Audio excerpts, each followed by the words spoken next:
My secret 2 a.m. Denny's reset ritual. Hey everyone. Okay, this is gonna be a long one, so grab a coffee or whatever you're into, because I've been holding on to this little secret for almost 2 years now, and I swear it feels like the only thing keeping me sane some weeks. I'm 28. I live just outside Chicago with my fiancé Alex. We've been together since college, and honestly, our life is pretty damn good. We have this cozy 2-bedroom apartment. We both work decent jobs. We binge watch shows together. We fight over whose turn it is to do the dishes. You know, normal couple stuff. He makes me laugh every single day, and I really do love him like crazy. But here's the thing nobody knows. Not my best friend, not my sister, not even Alex. Every couple of weeks, when the apartment gets quiet and he's dead asleep next to me, I wait about 30 minutes just to make sure he's out cold. Then I slip out of bed real slow, throw on my favorite oversized hoodie and some sneakers, grab the car keys off the hook by the door, and I head out into the night. I drive about 25 minutes across town to this 24-hour Denny's right off the interstate. You know the one, the big yellow sign that you can see from the highway exit. The parking lot always half full with semis and random night shift cars, and that warm, greasy, coffee-smelling glow coming through the windows. I pull in, park in the back corner where the streetlight barely hits, and I just sit there for a second, letting the engine tick down. Then I walk inside, and it's like stepping into my own private little world. The place is never completely empty, but it's never crowded either. There's usually a couple of truckers at the counter nursing black coffee, maybe a few college kids who pulled an all-nighter, and 1 or 2 folks who look like they just got off a late shift somewhere. The waitress, her name's Carla. She's been there forever. She already knows me by sight now. She gives me this little nod and a half smile. I slide into the same booth every time, the one in the far back corner, right by the window that looks out over the empty parking lot. I order the same thing too. A big stack of pancakes with strawberries and extra whipped cream, some crispy hash browns scattered, 2 scrambled eggs, and endless refills of that bottomless coffee. Sometimes I throw in a side of bacon if I'm feeling extra rebellious. And then I just sit there. No phone. I leave it in the car on purpose. No music, no podcasts, no scrolling through anything. Just me, a clink of silverware, the low hum of the fryer in the background, and the occasional whoosh of a truck rolling by on the highway outside. I take my time with every single bite, letting the syrup soak in slow, watching the steam rise off the coffee, feeling the warmth spread through my chest. It's stupid how good it feels. Life with Alex is great. We laugh a ton, we make plans for the future, we talk about maybe getting a dog one day, but sometimes the days just pile up, you know? Work deadlines, family drama, the constant little decisions about groceries and bills and whose parents we're seeing for the holidays. It all starts to feel like this heavy blanket on top of me. And this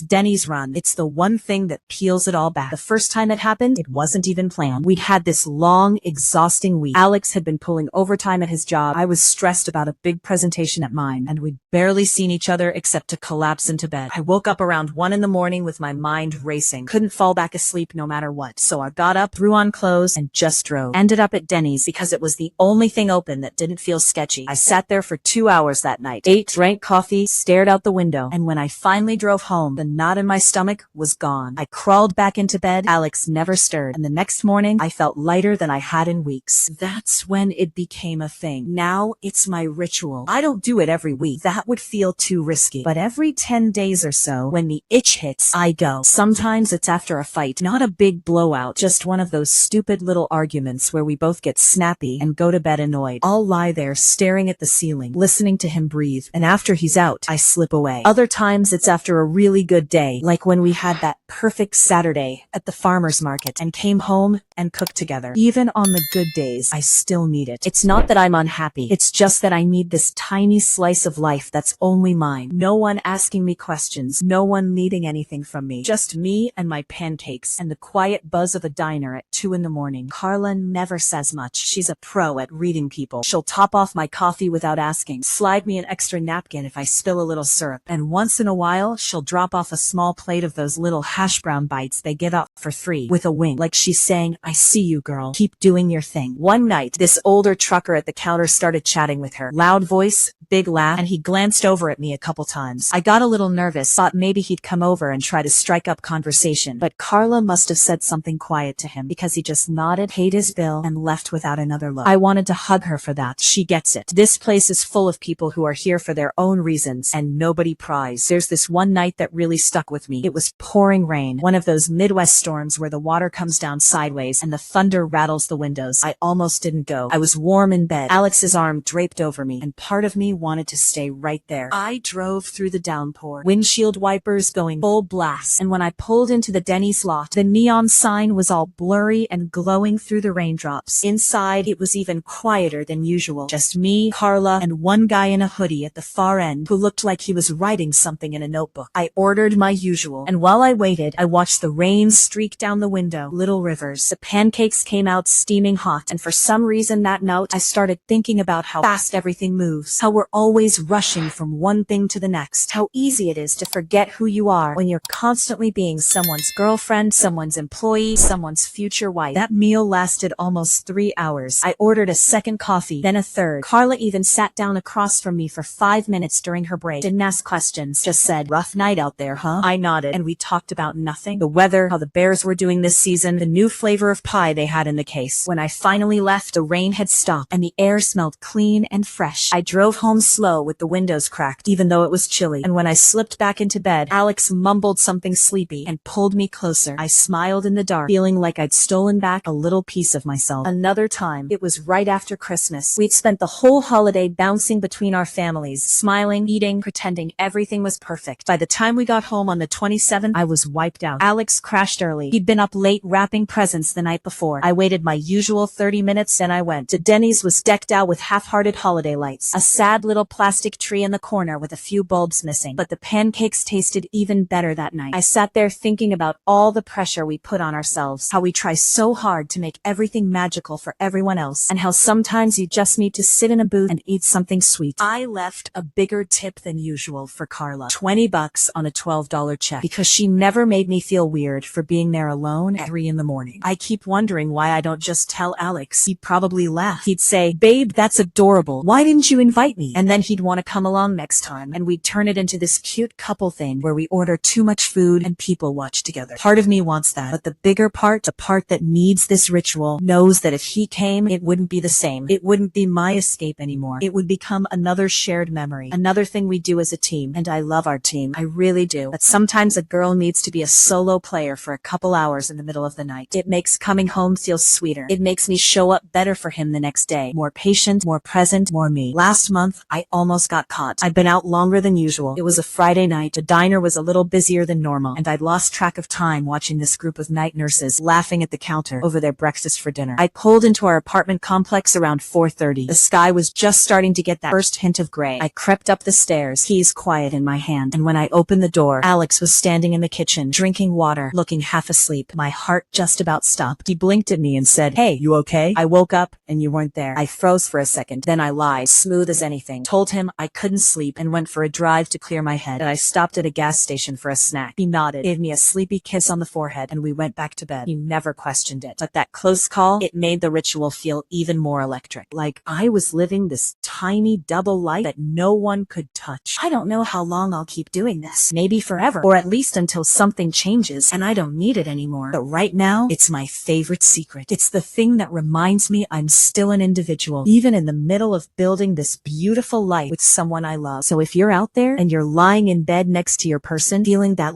little tug of restlessness, maybe you get it. Maybe you have your own version, whether it's a late night drive, a quiet booth somewhere, or just sitting in your car with the radio off. Whatever it is, I hope you protect it. I hope you let it recharge you the way mine does for me. Because when I finally crawl back under the covers around 3 or 4 in the morning, windows down on the way home so the cool night air wakes me up just enough, and I feel Alex's arm wrap around me again, I swear I fall asleep smiling. Not because I got away with something sneaky, but because I came back to him fuller, more myself. And that's the best part of the whole ritual. So yeah, that's my story. My secret 2 a.m. Denny's reset ritual. Don't tell anyone, okay? It's just between us now. And maybe Carla, but she won't say a word. If you enjoyed this story, smash that like button, drop a comment below, and hit subscribe so you never miss a daily upload.